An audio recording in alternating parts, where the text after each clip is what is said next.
राधे तेरे चरणों की।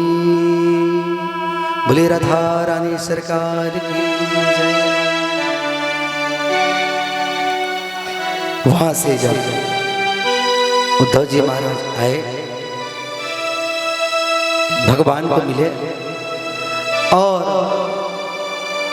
भगवान को खूब खरा खोटी सुनाए कि कन्हैया अभी मैं देख के आ रहा हूं, मैंने निष्ठुर तो जीवन में बहुत देखे कन्हैया, लेकिन तुम जैसे निष्ठुरता मैं देखा नहीं हूं। मैं वहां तुम्हारे विरह में, तुम्हारी याद में पशु पक्षियों की चंचलता समाप्त हो चुकी है। गाय जो है तुम्हारी याद में चारा चरना बंद कर दिए हैं। माँ यशोदा नंद बाबा बूढ़े हो चले हैं, श्रवण शक्ति समाप्त हो चुकी है, आंखों से दिखाई नहीं दे रहे हैं। जिस दिन से तुम वृंदावन को छोड़ करके मथुरा आए हो कन्हैया, उस दिन से पूरे वृंदावन में गरीबी छा चुकी है। तुम चले जाओ और जा करके मिलो।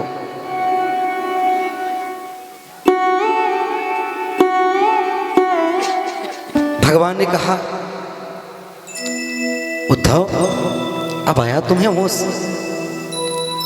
तुम तो कह के गए थे कि 1 घंटे से ज्यादा मैं नहीं रुकूंगा, मैं मथुरा में, वृंदावन में, लेकिन आज 7 महीने क्यों लगा दिए तुम?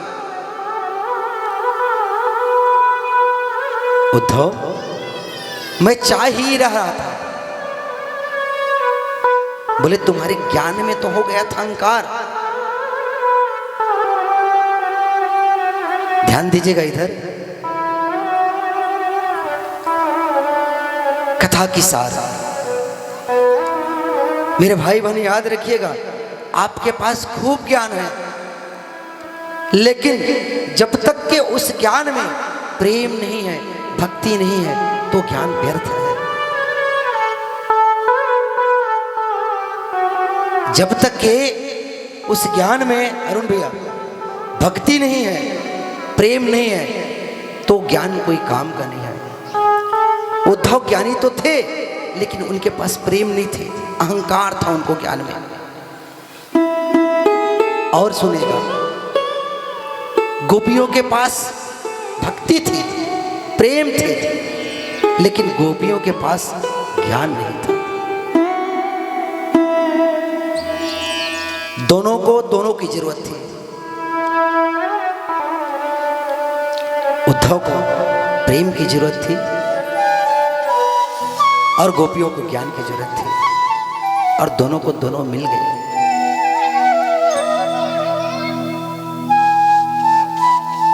क्या समझते उद्धव तुम अपने आप को कि मैं गोपियों के बिना एक क्षण रह सकता हूं, कि गोपी मेरे बिना 1 मिनट रह सकती है? आंख बंद करो। और जैसे ही आंख बंद किए उद्धव ने बोले जरा खोलो। बगल में माँ यशोदा खड़ी, नंद बाबा खड़े, हजारों कविए, हजारों गोपिए। उद्धव तो देखते ही रह गया। उद्धव सुद्धो हो चले, सुनी गोपिन के बैल, प्रेम बजाए ज्ञान बजाए ढुंढुवी, प्रेम बजाए ढोल। मेरे भाई बहन, ज्ञान के ढोल के सामने प्रेम की डुमडुमी ही सबसे ज्यादा होती है। इसलिए जितना ज्यादा हो सके जीवन में प्रेम को बढ़ाओ। सिर्फ आपके पास ज्ञान है, वो कोई काम के नहीं है। जब तक कि उस ज्ञान में प्रेम नहीं है, सब व्यर्थ है।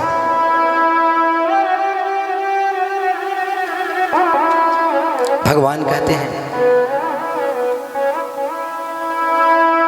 मेरे से न राधा रानी अलग रख सकती, न मैं राधा रानी से अलग रह सकता।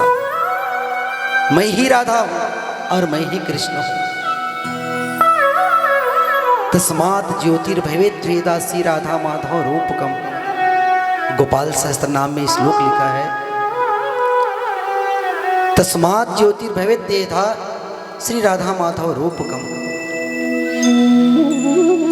एक ज्योति से 2 प्रकाश निकले और आगे चलकर के एक भी मिल गए।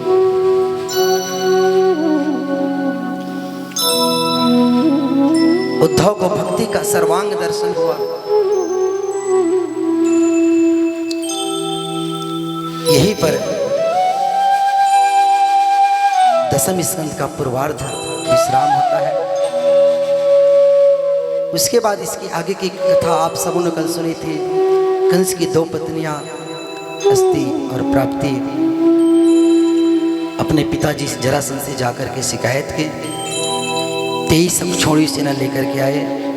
17 बार भगवान को हराए।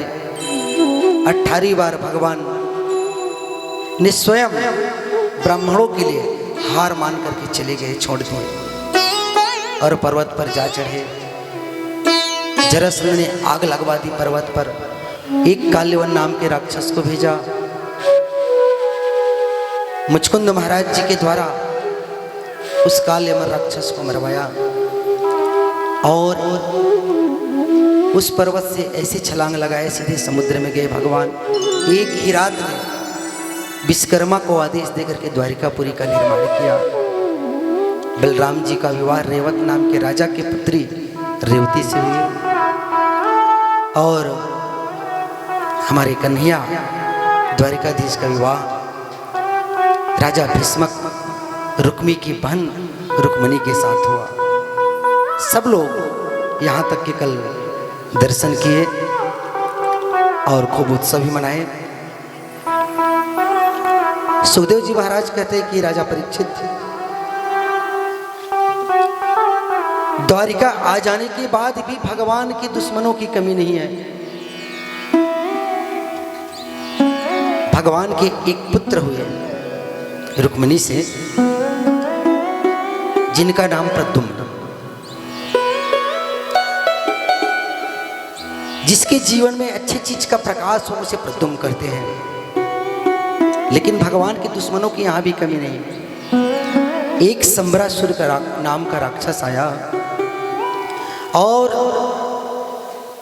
उस बालक को, भगवान के पुत्र को, प्रद्युम्न को प्रसूतिका गृह से उठा करके ले गए और समुद्र में फेंक दिया।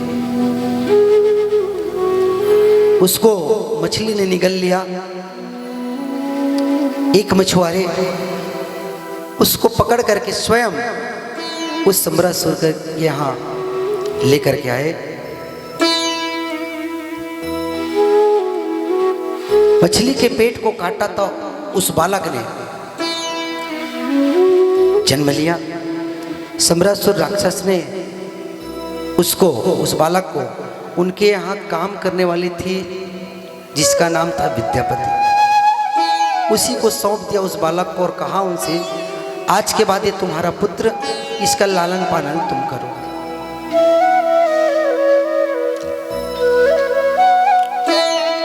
नारद जी के द्वारा विद्यावती को सूचना मिली कि जो तुम्हारी गोद में है वो तुम्हारे पुत्र नहीं है, तुम्हारे पति है। बताए पूर्व जन्म की कहानी। ये तुम्हारे पति कामदेव है और तुम रति हो। भगवान शिव ने इसे जला करके भस्म कर दिया था, तो तुम रोते रोते भगवान शिव के पास गई।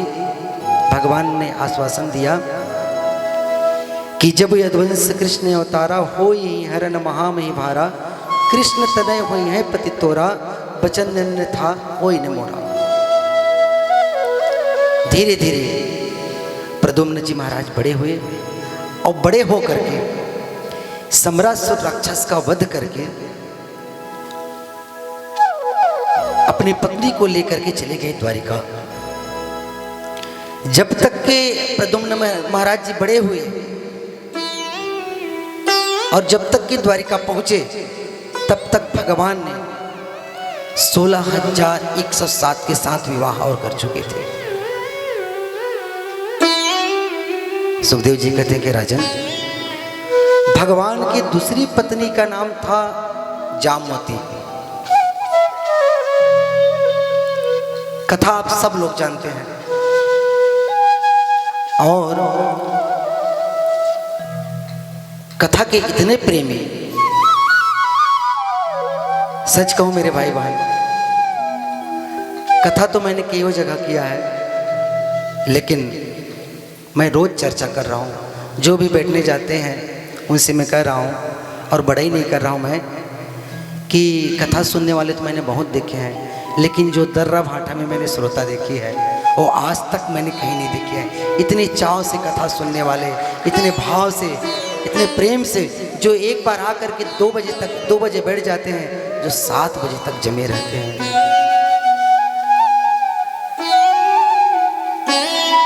सब चीज को तो मैं लोरमी का इशारा करता हूँ आप सबको, लेकिन कथा श्रोता मैंने जो दर्रा भाटा में देखी है आज तक मैंने अपने जीवन में नहीं देखी है। अपने जीवन में इतने चाव से कथा सुनने वाले हैं।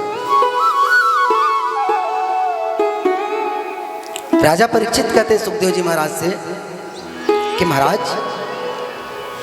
जामवती तो भालू की बेटी है।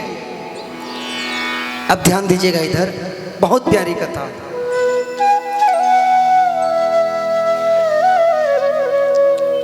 कि गुरुवर, जामवती तो भालू की बेटी है, भालू की बेटी से भगवान ने कैसे विवाह किया? सुखदेव जी कहते कि राजन, द्वारिका में एक राजा थे, द्वारिका के, जिसका नाम था सत्रजीत। सत्रजीत राजा के पास एक ऐसी सिद्धि थी, वो सूर्यदेव के बहुत बड़े उपासक थे। सूर्यदेव जी महाराज के बहुत बड़े भक्त थे, उपासक थे। और सूर्यदेव ने प्रसन्न होकर के उनको एक मणि प्रदान की थी। उसको शांत कराओ। एक मणि प्रदान की थी, और वो मणि में वो ताकत थी, नित्य प्रति अगर उसका पूजन नियम से किया जाए तो 8 भार सोना उगलते थे वो मणि। वो राजा सत्रजीत को प्रदान था। पूरे भागवत में 2 ऐसे पात्र जो सूर्यदेव के उपासक थे। कौन कौन सा सूर्य दिन की कथा में बताए थे?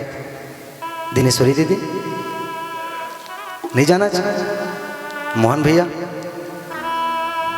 हम मोर कर्म नहीं फूटी कहाँ फूटी तिला बता। जबकि पहले दिन भी निवेदन किया था कि मैं 6वें दिन की विश्राम दिवस की कथा में 7वें दिन की कथा में आएगी करके। कौन बताएगा? बताइएगा। जो बताएगा उसको मैं मंच में बुला करके माला पहनाऊंगा। पूरे भागवत में 2 पात्र जो सूर्य जी के उपासक थे, एक तो सत्रजीत महाराज, और क्या बात है, आइए कौन बताएं?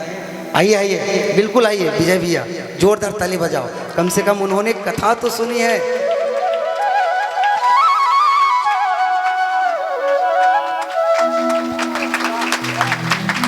इसलिए तो कहता हूँ कथा श्रोता मैंने बहुत देखी, लेकिन दर्रा भाटा जैसे नहीं देखी। बताओ विजय भैया। गोकर्ण जी महाराज। लेकिन आज उनके पास संपत्ति तो बहुत सारा हो गया। अब कल्पना करो, 8 भार सोना का मतलब होता है 2 क्विंटल, और जिसके यहाँ प्रतिदिन अगर 2 क्विंटल सोना है तो कल्पना करो। तो कल तो 2-3 फुल्ली चढ़ी तेने मैं आ गया हूं।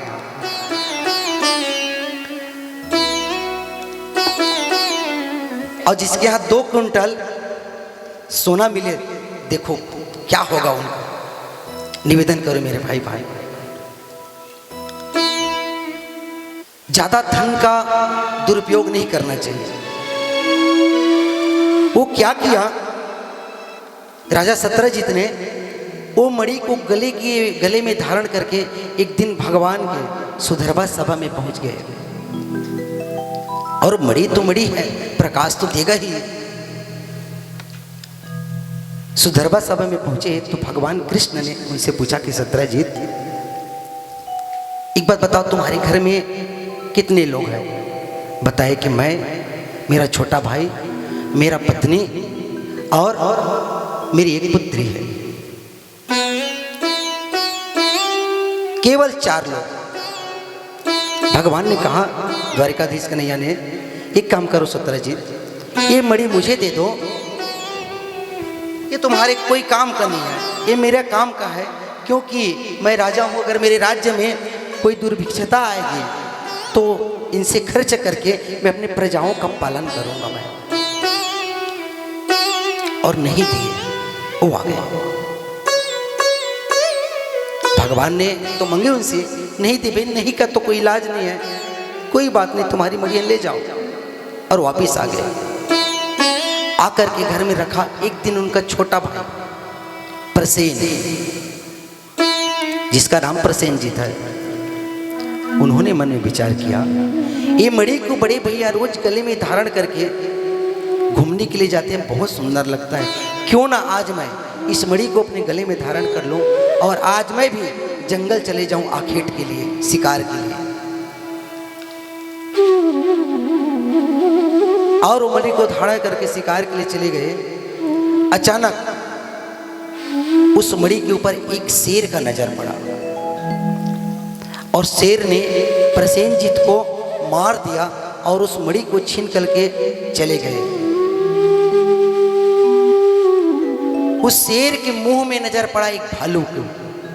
भालू ने उस शेर को मार के उस मणि को ले गए अपनी गुफा में और उसको अपनी पुत्री को दे दिए, अपनी बेटी को दे दिए।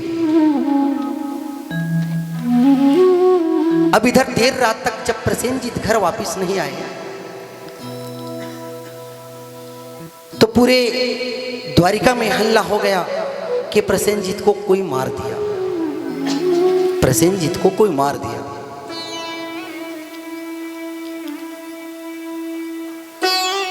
और यहां तक कि भगवान को ही कलंक लग गया कि भगवान ने ही मार दिया, क्योंकि भगवान की सुधरभा सभा में कल गए थे और भगवान ने ये मणि मांग रहे थे सत्रजीत से। हो सकता है ये मणि नहीं दिया तो गुस्से में आकर के भगवान ने ही सत्रजीत के भाई जो प्रसेनजीत है उसको मार दिए। बहुत बड़ा कलंक लगा उसको। सत्रजीत ने तो मना किया था अपनी पत्नी को, केवल कहा था कि मुझे लग रहा है कि कन्हैया ने मेरे छोटे भाई को मार दिया। बोले थे अपनी पत्नी को किसी से बताना मत। और माताओं से कोई बात तो पचती नहीं, सब कुछ पचा लेगी, लोहा भी पचा लेगी, लेकिन माताओं से कोई बात पचती नहीं जल्दी। क्यों बताऊं? इनकी हृदय बहुत कोमल होती है, बहुत कोमल होती है। मैं तो कहता हूं अगर किसी पुरुष इन लोग के सामने बैठ जाए और रोते रोते झूठे के आंसू बहा ले और इनसे पूछे कि आपके बैंक बैलेंस कितने हैं, सब कुछ बता देंगे, इतने हृदय कोमल। और दूसरी चीज, इन लोग को श्राप भी है। कथा जानते हैं ना आप सब लोग, युधिष्ठिर जी महाराज का माताओं को श्राप है। कथा लंबी हो जाएगी, आज बहुत कथा करनी है। सत्रजीत ने अपनी पत्नी से कहा था कि बात किसी को बताना मत। और एक बात बताऊं, बताना मत कह दिया, ये आपने गलती नहीं की, कम गलती की। अगर ये बात उसमें एक शब्द और जोड़ दिया, किसी से मत बताना, तो पक्का बताएगी, पक्का बताएगी। और कभी नहीं तो तालाब में जाएगी तो नहाते नहाते बताएगी। और कहीं चार जगह जब बैठ जाती है, इन लोग का एक अलग पुराण होता है। आपने वेद पुराण, भागवत पुराण, गीता पुराण, देवी पुराण सब सुने होंगे, लेकिन माताओं का एक अलग पुराण है। बता दूं कहो तो? नहीं बताऊं भैया, आज बस रहना। खैर इन लोग को गलती नहीं है, इन लोग को श्राप है माताओं को। पूरे द्वारिका में हल्ला मच गया कि भगवान ने प्रसेनजीत को मार दिया है और मणि चुरा करके ले आए हैं। ये बात भगवान तक पहुंची। भगवान ने सोचा मुझे कलंक तो लग गया, लेकिन मैं जैसा भी है अपने कलंक को अपने ऊपर से उतारूंगा। सबसे पहले तो वो गर्गाचार्य जी के पास गए भगवान अपने कुंडली को लेकर के, और गर्गाचार्य जी के पास जाकर के कहा कि महाराज मेरी कुंडली तो देखो, कि मुझे एक क्यों कलंक लगा, जबकि मैंने चोरी नहीं की है उसकी मणि की, फिर भी क्यों कलंक लगा।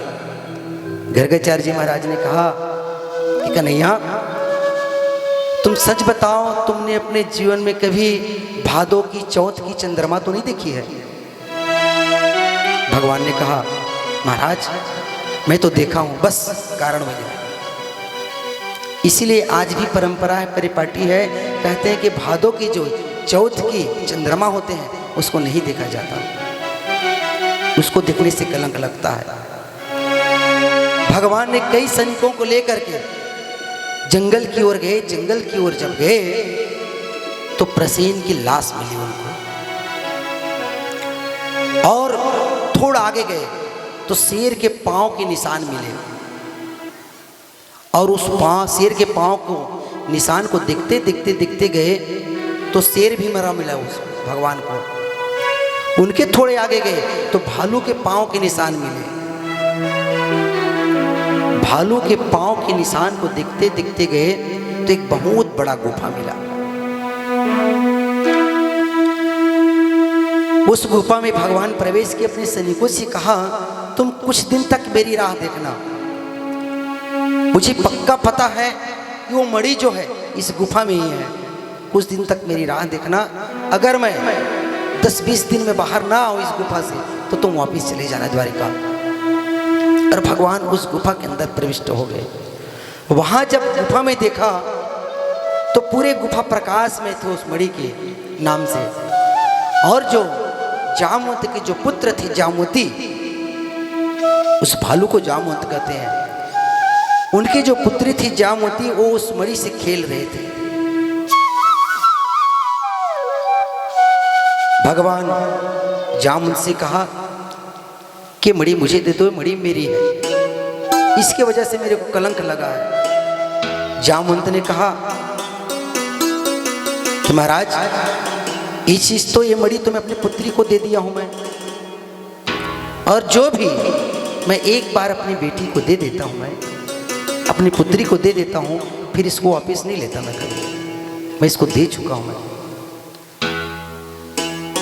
भगवान ने कहा ये मणि तो तुम्हें कोई भी शर्त में देनी पड़ेगी जामवंत, और ये मणि लेके जाऊंगा मैं। जामवंत नहीं बोल रहे हैं और भगवान बोल रहे हैं मैं लेके जाऊंगा। घोर युद्ध चला जामवंत और भगवान का, लगातार 28 दिनों तक युद्ध चला। जब युद्ध में जामवंत के नस नस ढीले पड़ गए तब हाथ जोड़ करके खड़े हो गए जामवंत। कहा कि प्रभु मैं जान गया, तुम तो मेरी रामा अवतार के राम हो, मुझे क्षमा करना। मणि बस तो नहीं दूंगा मैं, ले जाना है तो मेरी पुत्री समेत ले जाए। भगवान ने जामवंती को लेकर के आए और अपने भवन में आकर के सुंदर विधि विधान से जामवंती के साथ विवाह किए। ये हो गया भगवान का दूसरा विवाह। कथा का सार सुनो। कभी भी धन का प्रदर्शन नहीं करना चाहिए। धन का प्रदर्शन नहीं करना चाहिए। आज अगर सत्राजीत वो धन को अपने गले में धारण करके नहीं जाते तो शायद उनका भाई नहीं मरता। कभी कभी लोग धन का बहुत प्रदर्शन करते हैं, अपने धन को दिखाना चाहते हैं और गलत प्रयोग कर देते हैं, दुरुपयोग कर देते हैं। इसलिए निवेदन करो मेरे भाई बहन, कभी धन का प्रदर्शन मत करना। आखिर में ज्यादा धन होगा, धन का दुरुपयोग करोगे, धन का प्रदर्शन करोगे तो धन एक दिन आपको जला देगा। कई लोगों को मैं देखता हूं अधिक प्रदर्शन करते हैं। माताओं की भी आदत है, यहाँ की नहीं बता रहा हूँ, लोरमी की। अगर कोई सोने के हार भी पहने रहेंगे ना तो बिल्कुल कोई नहीं देख रहा है, कोई नहीं देख रहे हैं, और बाहर में निकालते हैं। और मैं भी कल के अंगूठी पाया बार बार महू ऐसे करत महू देखा था। कोनो तो पूछ देते जैसे कि, लेकिन कोनो पूछ भी नहीं करत थे। आज संगीत वाले भैया मन ऊपर में बैठे गए, मैं ही जबरदस्ती बता, इधर संदीप भैया मोल अंगूठी दे ऐसे कि जबरदस्ती बताते हैं। तो तो निवेदन करो मेरे भाई बहन, कभी धन का प्रदर्शन मत करना, आखिर में वो धन जला देगा। एक दृष्टांत सुना दो। एक बुढ़िया माता थी, उन्होंने जीवन भर में जब बूढ़ी हो चली तो एक सोने की कंगन ली, सोने की कंगन ली, जीवन भर की पाई पाई पैसा इकट्ठा करके उन्होंने भी मन में विचार की अब तो मरने वाली हूं मैं, अब पैसे को रख करके क्या करूंगी, इसलिए मरते समय कम से कम सोन खरीद लूं, धारण कर लूं। मैं सोन के कंगन ली। अब उनको भी लगा 1 हफ्ता हो गया कोई पूछ नहीं रहे मुझे, नहीं तो कई लोग कहते हैं कितने का लिए, कितने में बनवाए, कितने तोले का है, कितने मासे का है, लेकिन वो बेचारी बुढ़िया से कोई नहीं पूछ रहे थे। अब उनको लगा मेरा तो व्यर्थ हो गया पैसा खर्च करना, कोई पूछ ही नहीं रहे हैं। तो क्या किए उन्होंने, अपनी कुटिया में आग लगा दी। वो सुन रहे हो ना, इसलिए कहता हूं धन का प्रदर्शन नहीं करना चाहिए। उधर देखो व्यवस्था बना बैठने का। अपनी कुटिया में उन्होंने आग लगा दी और पूरे गांव वालों को पता चला बूढ़ी माता के कुटिया में आग लगी, बूढ़ी माता के कुटिया में आग लग गई, बूढ़ी माता की कुटिया में आग लग गई। सब लोग पानी लेकर के आए बुझाने के लिए। बोले कैसे हुआ माता, क्या हुआ, कैसे हुआ, क्या हुआ। तब वो बुढ़िया माता ने क्या किया, अपने एक हाथ में उस सोने के कंगन को पकड़ी और घर की तरफ को इशारा करे कि वो देखो आग लगी है, वो देखो आग लगी है, वो देखो आग लगी है। एक ने उनसे पूछा, मैया ये सोने की कंगन कब बनवाई हो, कितने का है। तब उन्होंने कहा, अरे मूर्ख, यही बात को अगर तुम पहले पूछ ले रहती तो आज मैंने अपनी कुटिया में क्यों आग लगाती, क्यों आग लगाती। निवेदन करो मेरे भाई बहन, ज्यादा धन का प्रदर्शन जीवन में मत करना, नहीं तो वो आग लगा देगी। जीवन में 3 बात याद रखना, 3 चीज को हमेशा छुपा के रखना। कौन कौन सा, सुन लो, आज भी काम आएगा, भविष्य में काम आएगा। संपत्ति, स्त्री और भजन, ये 3 चीज हमेशा प्रदर्शन के लायक नहीं है। संपत्ति, स्त्री और भजन। स्त्रियों का मर्यादा ही स्त्रियों का गहना होता है। इसलिए चाहूंगा हमेशा जीवन में प्रयास करना है कि जीवन में ये 3 चीज का प्रदर्शन नहीं होना चाहिए।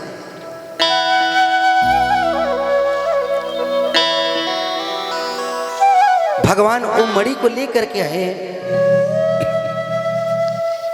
और मणि सत्यजीत को प्रदान किया। सत्यजीत ने क्षमा मांगी कि प्रभु मैंने आपको फोकट में ही कलंक लगाया था, मुझे माफ करना। इसके बदले में मैं क्या दूं तुम्हें। सत्यजीत ने कहा मैं मणि नहीं ले जाऊंगा, मुझसे तो अपराध हो गया है, मैं आपको कलंक लगा दिया था, इसलिए मणि को रखो। भगवान ने कहा सत्यजीत इतनी बड़ी कलंक एक तो बड़ी मुश्किल से मिटी है, अब नहीं लूंगा ये, तो क्या चाहिए आपको, जो चाहे आज मैं दूंगा। एक काम करो तुम्हारी बेटी को ही दे दो। सत्यजीत ने अपनी बेटी को भगवान को दे दिया, जिसका नाम है सत्यभामा। सत्यभामा को लेकर के आए और भगवान ने बड़े धूमधाम से सत्यभामा के साथ विवाह किया। भगवान का कितने विवाह हो गए मोहन भैया? 7। कितना? 4। पूरा बोलो ना भाई, 3 ना, तो दीदी बताती इसलिए बोल रहे हो। भगवान का चौथा विवाह सूर्य की पुत्री यमराज की बहन जो कालिंदी है उनसे हुआ। चौथा विवाह कैसे हुआ भगवान का, सुनिएगा। एक बार भगवान अर्जुन के साथ घूमते हुए जमुना के किनारे गए और अर्धरात्रि को जमुना के किनारे में तपस्या करते हुए देखा। भगवान ने कहा अर्जुन से कि अर्जुन तुम जाके पता करो तो इतनी घोर रात्रि में और जमुना के किनारे वो कौन स्त्री है और वो क्या कर रही है। अर्जुन गए उनके पास और कहा कि देवी तुम कौन हो। उन्होंने अपना नाम बताई कि मैं यमराज की बहन हूँ और सूर्य की पुत्री हूँ, मेरा नाम कलिंदी है। तो तुम इतनी रात्रि को क्या कर रही हो यहाँ। बोले मैं भगवान कृष्ण को पाने के लिए, द्वारिकाधीश को पाने के लिए यहाँ पर बैठे बैठे तपस्या कर रही हूँ मैं। अर्जुन ने कहा कि बस बात बन गया, जिन खोजा तिन पाइया गहरे पानी बैठ, जिसकी थी तलाश वो तुम हो। अर्जुन ने भगवान की तरफ कोई इशारा किया कि भगवान जल्दी आओ। और जैसे ही भगवान आए अर्जुन ने एक हाथ भगवान का पकड़ा और एक हाथ कालिंदी का पकड़ा, दोनों का हाथ मिलवा दिया। भगवान लेकर के आए उनको और भगवान का चौथा विवाह हुआ कालिंदी के पास।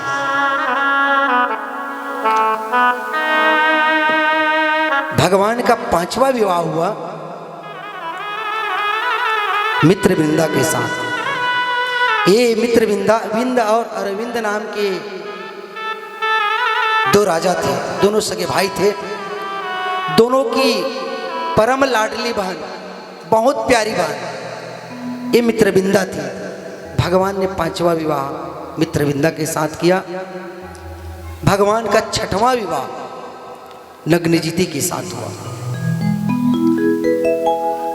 एक नग्नजित नाम के राजा थे, उनके पास 7 विशाल बैल थे। वो बैल की बुद्धि बिल्कुल मनुष्य के भांति थी, बिल्कुल मनुष्य के भांति। नग्नजित राजा ने एक घोषणा करवाई। बोले कौन सा। जिन्होंने एक साथ इस 7 बैल के कान में नकेल डाल देंगे उनको अपनी पुत्री को मैं सौंप दूंगा। ध्यान दीजिएगा, जो नग्नजित राजा थे उन्होंने घोषणा करवाई कि 7 बैलों के नाक में जो एक साथ नकेल डाल देगा उनको मैं अपनी पुत्री को सौंप दूंगा। बड़े बड़े राजा महाराजा सब आए, सब विफल रहे। और मेरे द्वारिकाधीश की गजब की कमाल की, भगवान जैसे वीर भी कौन है। एक साथ 7 बैल के नाक में नकेल डाले। राजा नग्नजित ने अपनी पुत्री नग्नजिती को सौंप दिया। भगवान उनको भी लेकर के आए। भगवान ने घर में आकर के बड़े धूमधाम से नग्नजिती के साथ विवाह किया। भगवान का 7वां विवाह भद्रा के साथ हुआ।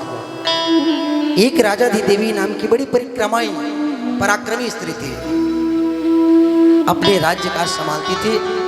भगवान एक दिन घूमते घूमते गए, भगवान ने उनको देखा और भगवान ने कहा चलो मेरे साथ, और ले आए।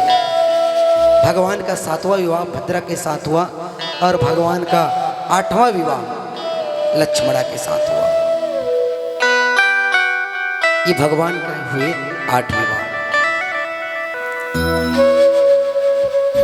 भगवान ने 16,100 की 7 और विवाह किए। बोले वो कैसे। सुखदेव जी कहते हैं कि राजन सुनो, एक भौमासुर नाम का राक्षस था, बहुत बड़ा राक्षस, जो भूमि से पैदा हुआ था। वो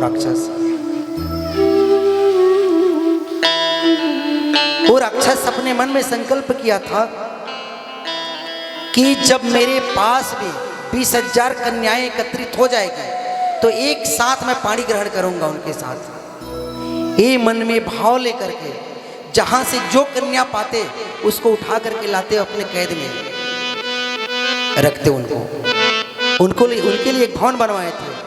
मन में संकल्प किया था जब तक कि 20,000 कन्याएं ना हो जाए मैं विवाह नहीं करूंगा, और जब 20,000 कन्या हो जाएंगे तो एक साथ में विवाह करूंगा।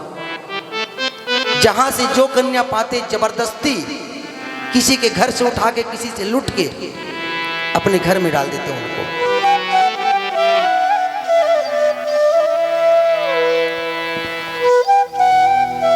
और ऐसे करते करते उनके पास 16,000 कन्याएं हुई थी उसके कैद में। किसी के द्वारा भगवान को पता चला, भगवान से आकर कहा कि भगवान ये दुष्ट राक्षस जो है भौमासुर 16,000 कन्याओं को अपने कैद में रख लिया है, और जितने भी कन्याएं हैं प्रभु आपके पास मुझे भेजे हैं, सो जाके उनकी रक्षा कीजिए। भगवान ने उस दूत को कहा कि तुम जाओ उन कन्याओं को कहना कि मैं जल्दी ही उनकी रिहाई की व्यवस्था करता हूं मैं। और भगवान अपनी तीसरी पत्नी सत्यभामा के साथ आज उनके पास में जा रहे हैं, और भगवान को आते देखे तो जितनी भी वो 16,000 कन्याएं थी सब समझ गए कि बस भगवान अब हमें बचाने वाले हैं। सबने जेल के अंदर से ही हाथ जोड़ करके प्रार्थना करने लगे कि प्रभु इन दुष्ट राक्षसों से जैसा भी हमें बचाओ, हमारा कोई नहीं है आपके सिवा। अगर आप नहीं बचाओगे कन्हैया तो हमारे पास केवल 2 मार्ग है, एक तो हम गलत मार्ग पकड़ लेंगे या तो अपने आप को खत्म कर लेंगे, लेकिन घर में नहीं जाएंगे।